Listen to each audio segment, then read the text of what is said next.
হিরোর মতো যে ছবিটি এখন আপনারা দেখতে পাচ্ছেন, তার নাম হেমন্ত দাস। আমাদের পাড়ারই একজন ছোট্ট ছেলে।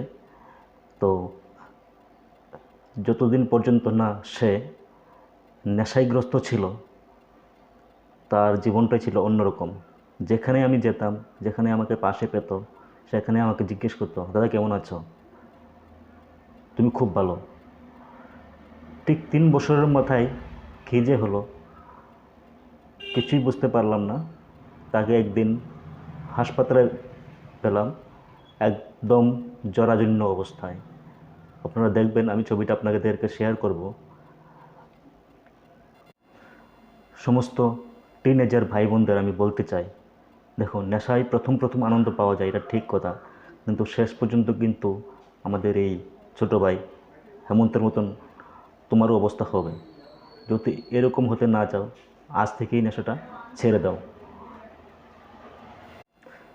এতটুকু কথাই আমার তোমাদের সাথে বলার ছিল। দেখো, মা বাবা অনেক কষ্ট করে তোমাদেরকে শিক্ষা দেয়, পড়াশোনা শেখায়, কিন্তু তোমরা যদি নেশাগ্রস্ত হয়ে নিজের জীবনটাকে নিজে নষ্ট করো, তাহলে কিন্তু এটা ভালো দেখায় না। তার জন্যই বলছি, আজ থেকেই সব টিনেজার ভাই বোনদের উদ্দেশ্যে বলছি, তোমরা নেশাটা ছেড়ে দাও। নেশা ছাড়াই কিন্তু বাঁচা যায়।